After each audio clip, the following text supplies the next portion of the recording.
Wesley had understood what that wedding would ultimately cost him, he would have paid attention to the small warning signs much earlier.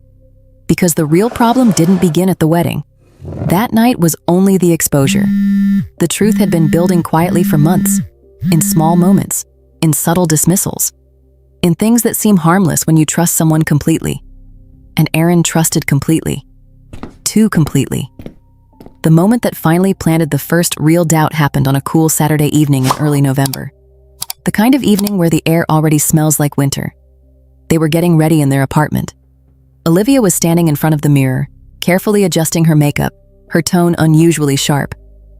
"Please, just don't make this awkward tonight," she said without looking at him. It wasn't a request. It sounded like damage control. Aaron gave a small, confused smile. "What do you mean?" She hesitated for half a second before answering. "Just don't embarrass me. Not us, not let's enjoy tonight, not my boyfriend. Just don't embarrass me." At the time, he brushed it off as stress. He shouldn't have. Because 20 minutes later, at the reception venue, something happened that he would replay in his head for weeks afterward. They had just entered the hall when Olivia casually told him she wanted to rearrange seating. Her explanation was quick, her tone light. Her decision was already made. She wanted Adam Thomas, her longtime male best friend, to sit beside her instead. She said it like it was practical, like it was obvious, like Aaron's place next to her wasn't guaranteed. That moment was quiet. No yelling, no confrontation, just a small internal shift. Something inside Aaron went still, not broken, just recalculating.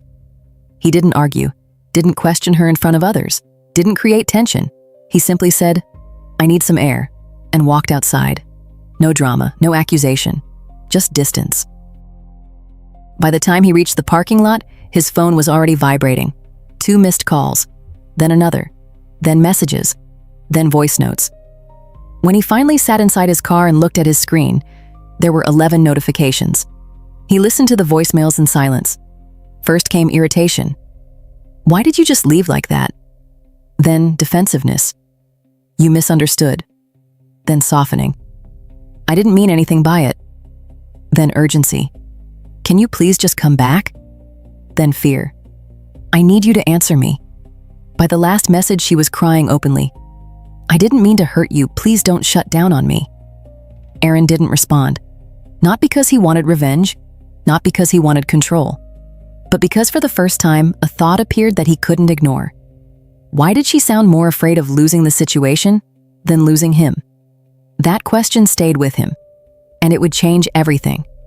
Aaron Wesley was 32 years old, a senior systems analyst in a growing cybersecurity company, known among coworkers as the person who solved problems before they became crises. Quiet confidence, structured thinking, reliable. The kind of man people trusted with responsibility, not because he demanded respect, because he earned it quietly. In relationships, Aaron believed something simple. Consistency was more valuable than excitement. Drama fades. Reliability builds futures. At least that was his philosophy. Olivia Carter was 29, charismatic, expressive, naturally social. She worked in brand strategy and seemed to thrive in environments filled with people, conversations, and movement. Where Aaron was stable, Olivia was energy. Opposites that seemed to balance each other, at least on the surface. They had been together just over 3 years, and Aaron believed they were building something serious. They lived together in a modern 2-bedroom apartment near the financial district of a rapidly expanding city. Not luxury, but clearly a step toward long-term plans. Aaron approached the relationship with intention. When Olivia lost a major freelance contract during their first year together, her income dropped sharply. Aaron didn't hesitate. He quietly took on more financial responsibility, paid a larger share of rent, covered household costs, helped restructure her professional portfolio, connected her with industry contacts, spent evenings helping her prepare for interviews. He never mentioned it again, because in his mind, partners invested in each other. Eventually, she secured a strong position with a creative agency. Things improved, or at least appeared to. Looking back later, Aaron would realize something important. Support without boundaries sometimes teaches people how much they can take. There were other sacrifices too, small ones that seemed normal at the time. One example stayed with him. The previous year, his closest friends had organized a long-planned trip, 3 days away. Mountains. No work, no stress. He canceled 48 hours before departure because Olivia suddenly needed help moving after her lease situation collapsed. Aaron spent the entire weekend lifting furniture, fixing minor damage, installing shelves, and setting up her workspace. His friends sent photos from hiking trails. He responded, "Next time," and meant it, because he believed commitment required choices. They spoke about the future often, not pressure, not deadlines, just direction. Marriage eventually, possibly children, shared financial growth. Aaron never rushed timelines, but he was clear about seriousness. Olivia often told him she valued that. "You're the most stable relationship I've ever had," she once told him after a stressful week. "You make life feel predictable." At the time, he thought that meant security. Later, he would wonder if she meant something else. Predictable can mean safety, but sometimes, predictable just means replaceable. The first real discomfort entered through someone Aaron tried very hard not to misjudge. Adam Thomas, Olivia's closest male friend from university. Nearly 10 years of history. Adam worked in corporate sales. Confidence, socially effortless. The kind of person who could start conversations anywhere and leave people feeling like they had known him for years. Olivia described him simply, "He's basically family." Aaron wanted to believe that, but certain patterns were difficult to ignore. Olivia answered Adam's messages immediately, even when she took hours to reply to Aaron. She laughed differently around Adam, more animated, more performative. They met frequently, coffee, events, networking mixers. Sometimes Aaron wasn't invited. "That crowd isn't really your scene," Olivia would say casually. Whenever Aaron carefully expressed discomfort, Olivia responded the same way. Relaxed smile, soft tone, subtle dismissal. "You're overthinking. Adam is harmless. You're not the jealous type." Each response repositioned the issue. Not about boundaries, about Aaron's perception. So Aaron adjusted himself instead, like reasonable people often do. Then comparisons started appearing. Never direct attacks, just constant small contrasts. "Adam is amazing at reading people. He just knows how to own a room." You could learn some of that confidence. After one industry event where Aaron mostly listened instead of performing socially, Olivia said, "You disappear in social settings. Adam says you just have to take control of conversations." Aaron nodded, adapted, internalized. But something inside him began quietly wearing down. Not loudly, just steadily, like erosion. Then came social media, not dramatic, but revealing. Photos of Olivia and Adam at restaurants, at exhibits, at networking events. Captions like, "Always great energy with this one. My favorite partner for chaos." The best conversations happen unexpectedly. Aaron noticed something else. Absence. No mention of him. Even when he had funded the trips. Not the money that bothered him, the invisibility. Then came the wedding invitation. Olivia's cousin was getting married at a historic countryside venue about 90 minutes outside the city. Large ceremony, extended family, formal reception. Olivia talked about it constantly. Outfits, guests, impressions. She also mentioned Adam would be there. Aaron saw it as another milestone, integration into her world. He prepared carefully, rented a tailored suit, bought a meaningful wedding gift. Even secretly took beginner dance lessons because Olivia loved dancing. He wanted to show effort. He wanted to belong in her world the way she belonged in his plans. But as the wedding approached, something began shifting. Olivia became more critical, more impatient, more controlling about details. "That tie looks too corporate. Don't be too quiet there. Try to be more social." Small corrections, but they carried a new undertone, not partnership, presentation, as if she was managing optics. And Aaron still didn't fully understand something important. Sometimes people don't prepare you to succeed beside them. They prepare you not to interfere with the image they want to project. And Aaron would only fully understand that on the night he realized he might never have been sitting in the seat he thought was his. The first real escalation didn't happen loudly. It happened in the small social calculations people think nobody notices. Aaron began noticing everything. The wedding day itself started normally enough. Morning light filled the apartment while Olivia moved quickly between rooms, checking details, replying to messages, and adjusting plans. But something felt different. She was smiling at her phone constantly, Not the relaxed smile she gave Aaron, a different one. More excited, more reactive. At one point, Aaron walked past and caught a glimpse of the screen. Adam Thomas, sending jokes about weddings, memes about marriage survival rates, comments about stealing the dance floor tonight. Olivia laughed out loud, a reaction Aaron hadn't seen from her in weeks. He said nothing, just registered it. The ceremony itself was beautiful. Garden venue, soft music, white flowers, late afternoon sunlight. Olivia held Aaron's hand during the vows, smiling, leaning slightly toward him, performing the role perfectly. Anyone watching would have seen a stable couple. Aaron wanted to believe that image, but the reception was where the atmosphere shifted. During the cocktail hour, Olivia pulled him aside near the terrace. Her expression changed, not emotional, managerial, like someone giving last-minute instructions before a presentation. "Listen," she said quietly, checking who might overhear. "Tonight is important." Aaron nodded slowly. "I know." She hesitated before continuing. "Just try not to make things awkward." Aaron frowned slightly. "What does that mean?"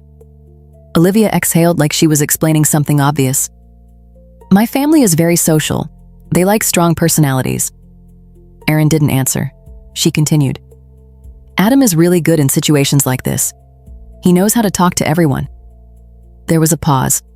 Then the real message appeared. "Just try to stay in the background a little if we're with my relatives." Aaron felt something tighten in his chest. "I'm here because I'm your partner," he said calmly. "I know," she replied quickly, "but you know how you are sometimes." That sentence stayed in the air. You know how you are, not specific, not defined, just enough to imply deficiency. She continued. "You talk about technical work sometimes and people don't always connect with that. Adam tells these hilarious client stories. People love him." Aaron processed that quietly. All the nights he had listened to her frustrations, all the times he supported her career. And now, he was being positioned as the social liability. Still, he didn't argue. "Okay," he said simply, because at that moment he still believed peace was more important than pride. The reception dinner confirmed something he hadn't wanted to admit. Their assigned table was prime placement, close to the couple, close to the dance floor. Her parents, her brother, 2 aunts, a cousin. Aaron was making polite conversation with Olivia's mother when Olivia suddenly approached him with urgency. Adam was standing behind her, perfectly dressed, relaxed, confident, smiling like he already belonged there. Olivia spoke quietly but firmly. There was a seating issue. Aaron immediately understood there hadn't been. "Adam got placed at one of the outer tables," she continued. Then came the sentence that changed everything. "Can you switch with him?" Aaron blinked slowly. "Our table?" "Just for dinner," she said quickly. "He fits better here." Aaron stared at her. "He fits better?" "My family already knows him well," she continued. "They love him." Aaron spoke carefully. "I'm your partner." Olivia sighed like he was being difficult. "Don't make this complicated."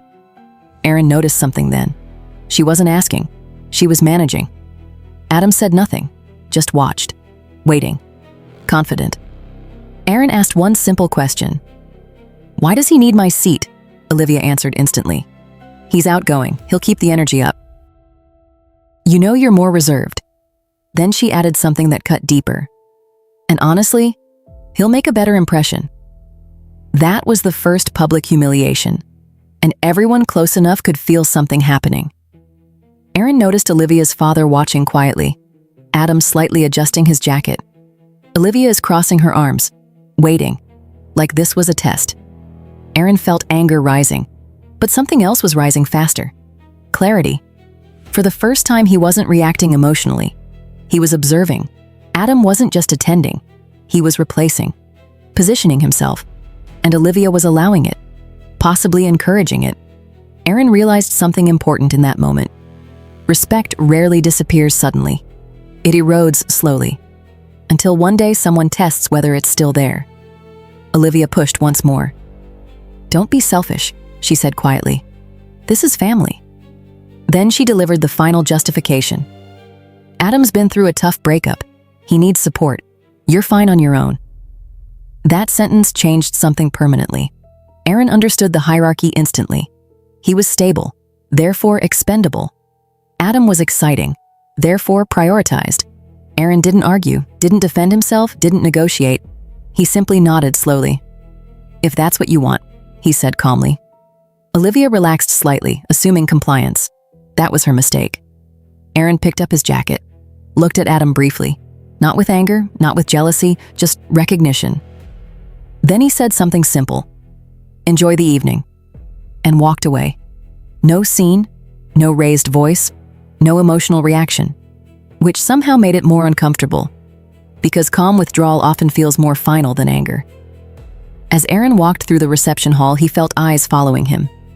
People sense status shifts instinctively, and something had just shifted. By the time he reached the exit, his phone was already vibrating. He didn't check it. He already knew. The drive home felt longer than it actually was. Streetlights passing rhythmically, silence filling the car.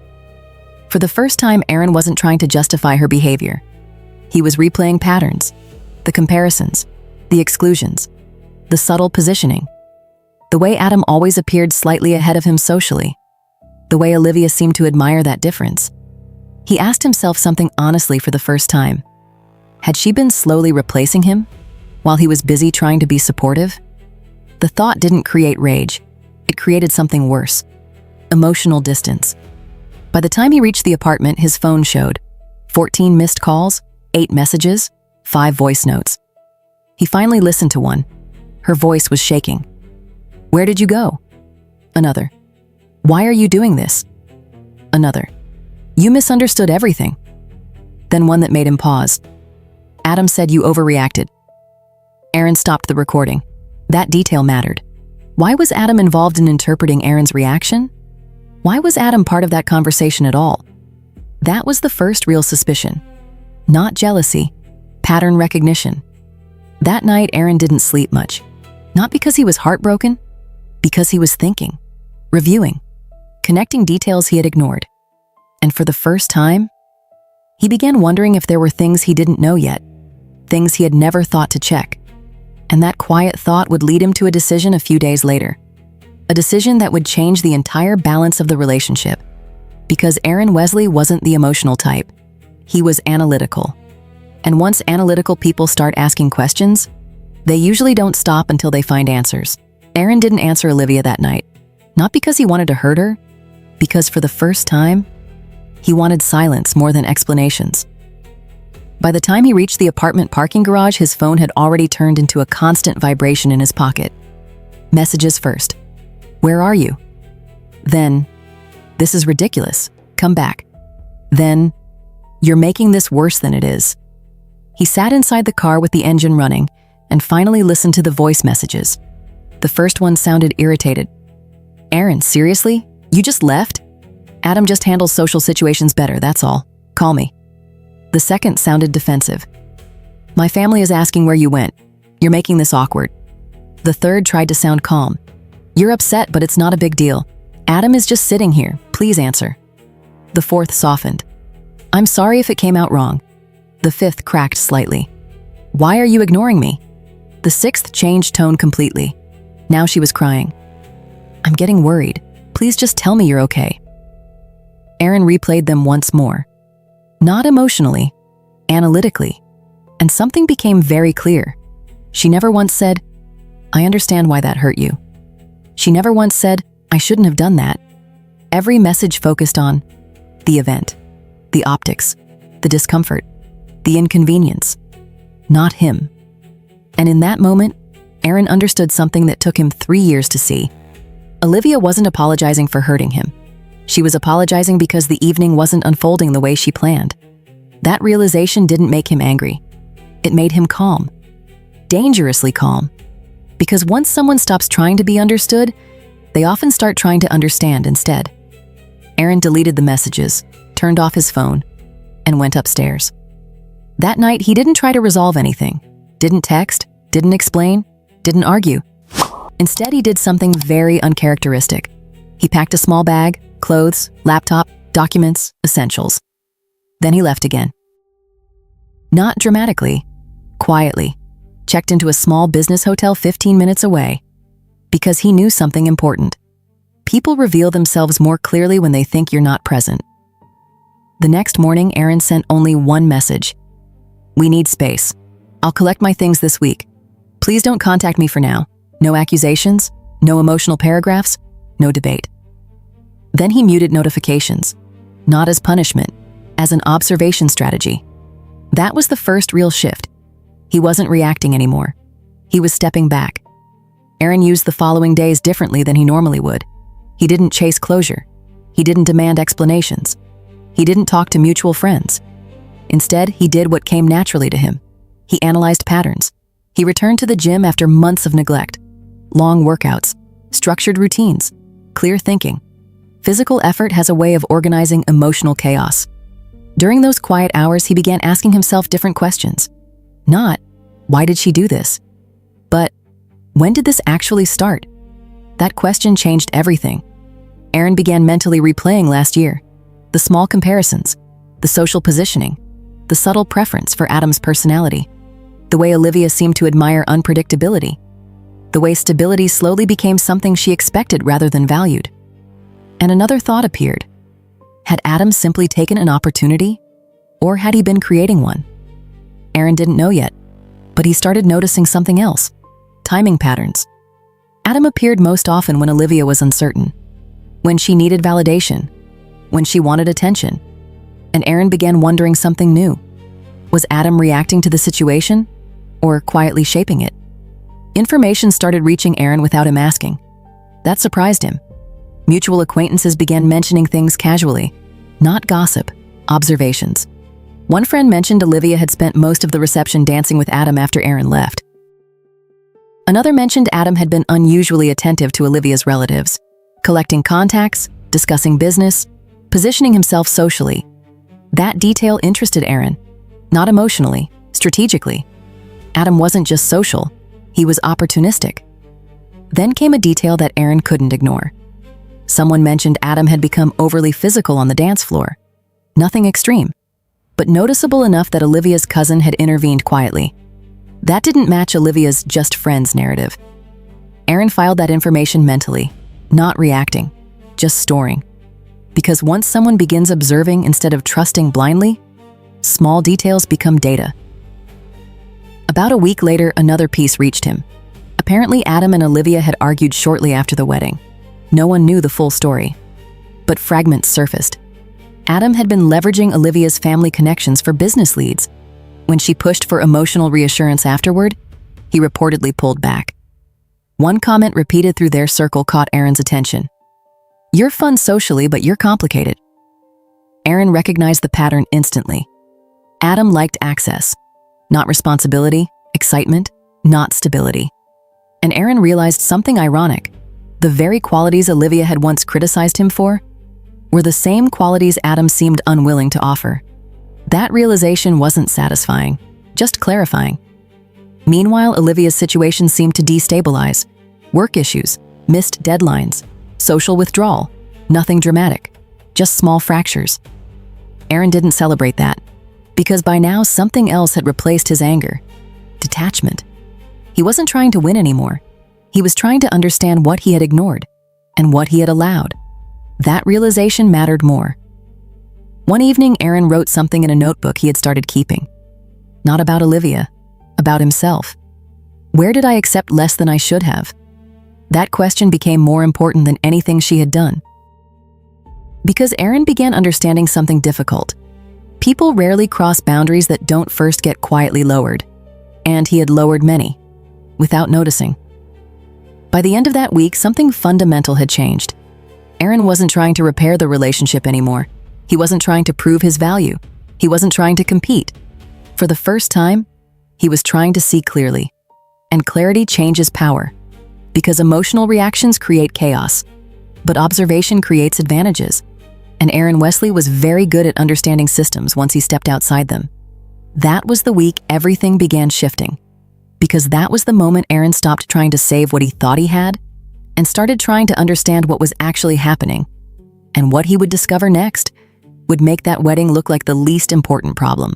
What surprised Aaron most wasn't the breakup. It was how hard Olivia tried to prevent it from becoming real. At first, she tried to distance, then explanations, then apologies, then something else. Control. The messages didn't stop. If anything, they multiplied. Block number, new number, muted notifications, emails, no response, LinkedIn messages, even a message through a professional networking platform he hadn't opened in months. That detail alone told Aaron something important. This wasn't about love. This was about losing influence. About 10 days after the wedding, Aaron received another voicemail from an unknown number. He almost ignored it, but curiosity made him listen. Her voice tried to sound composed, but he could hear pressure underneath. "Aaron, I know you're upset. That whole seating thing was stupid. I was stressed. Adam doesn't matter. You're blowing this out of proportion. We just need to talk and fix this." Aaron paused the message. One word stood out. Fix. Not understand. Not repair. Fix. Like he was a malfunction. He deleted the message. But then something interesting started happening. People he barely knew began contacting him, not because they cared about him, because Olivia had activated them. First came one of her friends, a woman Aaron had met maybe 3 times. Her message was carefully worded. "Olivia is really struggling. Adam turned out to be a jerk. But you two were solid. Don't throw that away." Aaron noticed something subtle. Everyone kept mentioning Adam now, as if his role had suddenly become inconvenient to acknowledge directly. Then her brother reached out, trying a different angle. "She's not handling this well. Family is upset too. Maybe just talk once." Aaron declined politely. No drama, no explanations, just distance. That seemed to frustrate them more than anger would have, because emotional reactions can be negotiated. Silence cannot. Then came something more revealing. Her mother called. Aaron answered only because he thought something serious had happened. Her tone surprised him, not concerned, accusatory. "This situation is unnecessary," she said immediately. "Relationships require forgiveness." Aaron listened quietly. She continued.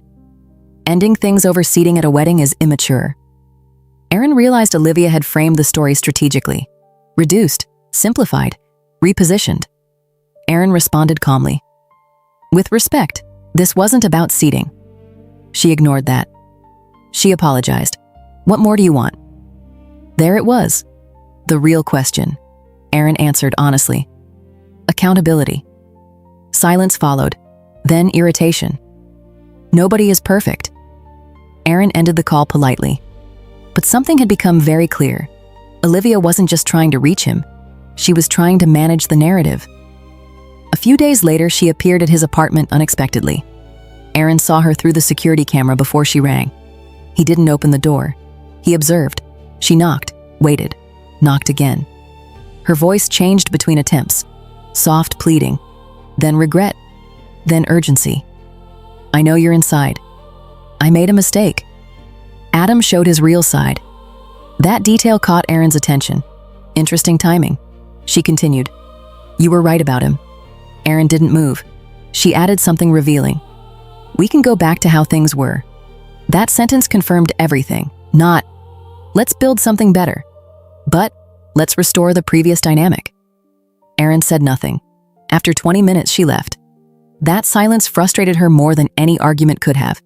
3 days later, Aaron received something unexpected, a forwarded screenshot from someone who had attended the wedding.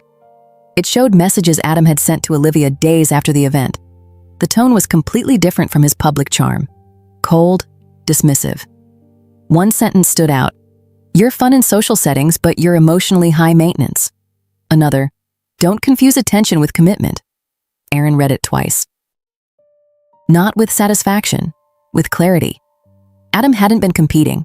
He had been using access, networking, positioning. And once that value ended, he disengaged. Aaron realized something important. Adam didn't take Olivia from him. Olivia had tried to trade stability for excitement, and discovered excitement doesn't stay. That realization wasn't revenge. It was closure data. Meanwhile, Olivia's tone toward Aaron began shifting again. Apologies turned into frustration. Frustration turned into anger. One voicemail captured it perfectly. "You think you're perfect? I put up with your boring routines for years. I chose you, and now you're acting superior? Erin noticed something fascinating. She reframed tolerance as sacrifice. His stability had become something she endured. That was useful information, because it explained everything. Then came the first real power shift. Erin stopped defending himself entirely. Stopped explaining, stopped reacting. He focused only on facts. Housing lease, his name. Major furniture purchases, his payments. Utilities, his accounts. He wasn't preparing for a fight, he was stabilizing his position. That's what analytical personalities do when systems destabilize. They secure foundations. Then Olivia made a mistake.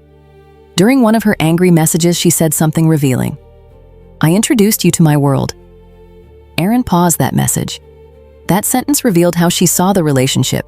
Not partnership, access hierarchy. She believed she had elevated him socially, which explained why she felt entitled to reposition him publicly. That insight changed how Erin viewed everything. This wasn't just emotional behavior, it was status perception. Erin began documenting everything, not obsessively, systematically, messages, dates, financial arrangements, not for revenge, for clarity. Because he understood something important. When emotions rise, facts protect you. That was the moment the psychological balance shifted. Olivia was reacting emotionally. Erin was organizing reality. And organization always wins long-term. 2 weeks after the wedding, Erin received one final message that confirmed everything. Not from Olivia, from Adam. Unexpected. Short, neutral tone. Hey man, no hard feelings. These things get messy. Hope you're doing well. Erin stared at it. No apology, no accountability. Just distancing language. Erin didn't reply. Because by now he understood. People who benefit from chaos rarely explain it. They just move on to the next opportunity. That night, Erin wrote one sentence in his notebook. Never compete for a position that should already be yours. That became his rule going forward. Because now something had fully changed. Erin wasn't trying to understand Olivia anymore. He understood her. Now he was deciding what to do with that knowledge. And what he planned next would finally force the truth into the open. Olivia's last attempt to return to Erin's life didn't begin with an apology. It began with realization. 2 months after the wedding, Erin attended a small birthday gathering for a mutual friend. Nothing extravagant. Just familiar faces, quiet laughter, and the kind of relaxed atmosphere where nobody needed to prove anything. For the first time in a long time, Erin felt completely at peace. Not because everything in his life was perfect, but because everything in his life was finally honest. His promotion had become official. He was now leading a team that trusted his judgment. His discipline had returned. Early mornings, training, focus, direction. But the biggest change wasn't professional. It was internal. Erin no longer measured his worth by how useful he could be to someone else. And somewhere in that quiet rebuilding, he had met someone new. Her name was Elena Morris. There was nothing dramatic about how they met. No cinematic moment, no emotional fireworks. Just two people talking during a hiking trip and realizing conversation felt easy. She didn't test him. She didn't challenge his masculinity. She didn't compare him to anyone. She simply treated him like someone she respected. And Erin hadn't realized how rare that actually was. He didn't know Olivia would be there. But she arrived like someone chasing something already gone. She saw him immediately, and he saw something he had never seen in her before. Uncertainty. Not the confident woman who once evaluated him socially. Not the woman who once controlled how he was perceived. Just someone standing in the consequences of her own decisions. She approached carefully, like someone approaching a door they weren't sure would open. Erin, can we talk? Erin looked at her calmly. Not cold, not angry. Just finished. There isn't anything left to fix, he said. Her voice lowered. Please, just 5 minutes. Erin thought for a moment. Not because he owed her, because he no longer feared the conversation. Okay. They stepped slightly aside, still visible. No secrecy, because truth doesn't need hiding. I've done a lot of thinking, she began. Erin said nothing. I didn't understand what I had. Silence. I thought excitement meant connection. Silence. I thought stability would always be there no matter what I did. Aaron nodded slightly. That was the first completely honest thing she had ever said to him. "I see now what I lost," she said. Aaron answered quietly. Then at least the lesson wasn't wasted. Hope appeared in her expression. "Aaron, we could start again. I know I was wrong. People grow." Aaron looked at her with a calm clarity that only comes after emotional storms pass. "No." Her face fell slightly. "Why?" Aaron answered with complete emotional certainty. "Because I already grew while I was with you." That sentence hit harder than anger ever could. "I love you," she said quietly. Aaron didn't reject it. "I believe you." Hope again. Then he finished the truth. But love that only shows up after consequences isn't love. It's a regret. That was the moment something inside Olivia finally gave way. Not dramatically, not loudly. Just the quiet collapse of someone who finally understood timing matters. Elena approached naturally then, not defensively, not possessively, just calmly present. And Olivia saw immediately what Aaron had found. Not someone more exciting, someone more emotionally healthy. And she understood something painful. She hadn't lost Aaron to another woman. She had lost him to emotional maturity. "I thought you would always fight for me," Olivia admitted. Aaron answered softly, "I did." Past tense. That word carried the entire story inside it. "I didn't think you would actually walk away." Aaron answered, "I didn't think you would actually make me." Silence followed. Real silence. The kind where nothing else needs to be said. "I'm sorry," she whispered. Aaron nodded. "I know." And for the first time, that was enough. No punishment. No lecture, no cruelty. Because indifference is what replaces pain once healing finishes. Olivia left quietly. No dramatic exit. No final argument. Just someone walking away with a lesson she would probably never forget. Aaron never contacted her again. Not because he hated her, because their chapter had already closed. Life continued. Not dramatically, not perfectly, just steadily. Which turned out to be better. Aaron and Elena built something simple. Trust, respect, peace. And Aaron realized something he wished someone had told him years earlier. Healthy love feels almost boring. Until you realize peace is what chaos pretends to be. Months later, Aaron opened the notebook he had started after the wedding. He read the old questions, the confusion, the self-doubt. Then he wrote one final entry. Never stay where loyalty feels negotiable. Then one more. And never try to convince someone of your value when your absence should already do that. He closed the notebook. Because the lesson was complete. Aaron didn't win because Olivia failed. He won because he finally chose himself. Because he stopped negotiating with disrespect. Because he learned something most people only learn after years of emotional damage. You don't lose the right person by setting boundaries. You lose the wrong ones. Some people come into your life to love you. Some come to test you. Some come to show you what you should never tolerate again. Aaron Wesley thought his story was about heartbreak. It wasn't. It was about standards. Because the moment a person stops accepting almost respect is usually the moment their real life begins. And sometimes, the greatest proof you healed is that you can wish someone well and still never want them back. If this story made you feel something, hit that like button. Drop a comment telling us what you would have done in the main character's place, and subscribe to Sinner Stories so you never miss a new video.